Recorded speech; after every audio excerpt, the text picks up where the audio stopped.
भूतों का स्टेशन। उत्तर भारत के बर्फीले पहाड़ों के बीच बसा एक छोटा सा कस्बा था, नयनपुर। यहां की एक बात बेहद मशहूर थी। एक पुराना सुनसान रेलवे स्टेशन, जिसे लोग स्टेशन न 13 के नाम से जानते थे। यह स्टेशन अब किसी रेल मैप पर नहीं था, पर गांव वालों की बातों में हमेशा जिंदा रहता था। कहते थे वो स्टेशन अब भूतों का अड्डा बन चुका है।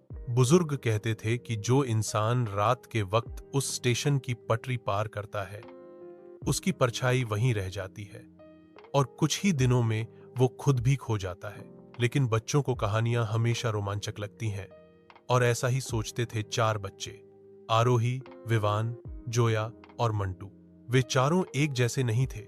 आरोही बहुत समझदार थी, विवान बहादुर लेकिन जिद्दी, जोया कल्पनाशील और मंटू हर समय मस्ती में रहने वाला लड़का। छुट्टियों के एक दिन उन्होंने प्लान बनाया, चलो स्टेशन न 13 को खोजते हैं। एक रहस्यमयी रास्ता। उनके स्कूल से 2 मील दूर जंगल के पार एक टूटी फूटी पगडंडी थी। गांव के लोग कभी उस रास्ते पर नहीं जाते थे। वही पगडंडी आगे जाकर स्टेशन न 13 तक जाती थी। दिन था शनिवार, और चारों ने झूठ बोला कि वे स्कूल प्रोजेक्ट के लिए किसी लाइब्रेरी जा रहे हैं। असल में वे उस पगडंडी की ओर बढ़ गए। जैसे ही वे आगे बढ़े, जंगल घना होता गया।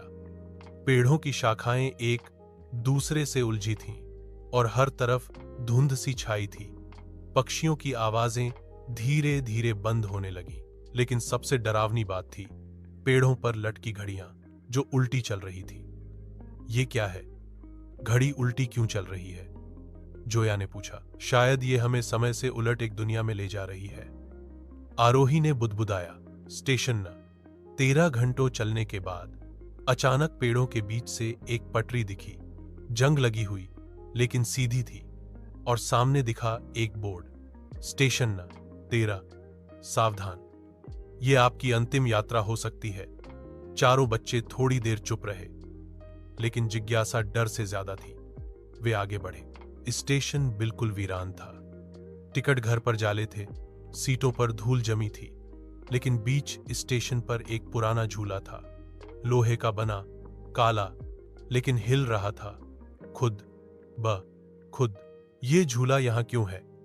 मंटू ने पूछा।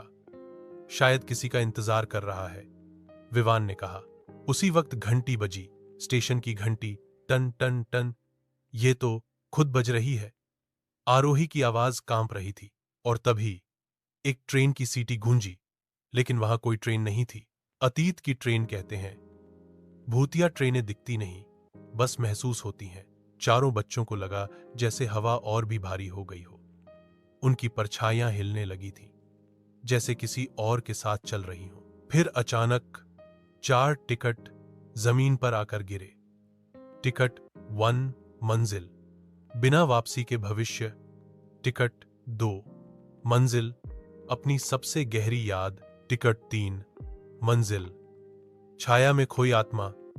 टिकट 4 मंजिल, जिसे कोई नहीं पहचानता। ये टिकट हमारे लिए है? जोया ने पूछा। विवान ने एक उठाया, और धुएं में लिपटा एक दरवाजा प्रकट हो गया, जैसे कोई ट्रेन आ चुकी हो। रहस्य की सुरंग। जैसे ही चारों उस दरवाजे से गुजरे, वे 4 अलग अलग दुनियाओं में चले गए। आरोही अपने भविष्य में पहुंची, जहां सब कुछ ऑटोमेटेड था, लेकिन लोग बिना भावनाओं के थे। जोया अपनी कल्पनाओं की दुनिया में, जहां उसकी बनाई हर चीज हकीकत बन चुकी थी, लेकिन अब वे ही उसे डराने लगी। विवान अपने अतीत में पहुंचा, जहां उसने किसी को अकेला छोड़ दिया था, और अब उसे माफी मांगनी थी। मंटू एक ऐसी दुनिया में गया जहां कोई उसे नहीं पहचानता था, और उसे समझ आया कि बिना पहचान के अस्तित्व कितना डरावना होता है।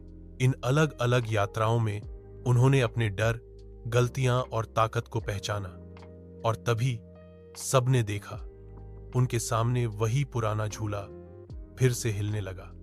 एक आवाज आई, क्या तुम लौटना चाहते हो या यहीं रहना चाहोगे? चारों ने एक साथ कहा, हमें वापस जाना है। हमें अब समझ आ गया। वापसी। अगले पल चारों एक साथ स्टेशन पर लौट आए, लेकिन सब बदल चुका था। स्टेशन अब उजला था, घड़ियां सीधी चल रही थीं, और झूला शांत था। उनकी परछाइयां अब उनके साथ थीं, सच्ची और पूरी। वे दौड़ते हुए गांव लौटे। किसी को उन्होंने ये बात कभी नहीं बताई, लेकिन उनकी आंखों में कुछ बदल चुका था। सीख डर हमेशा बाहर नहीं होता, कभी कभी वो हमारे अंदर होता है, और जब हम अपने डर को समझकर उसका सामना करते हैं, तभी हम खुद को सही मायनों में जान पाते हैं।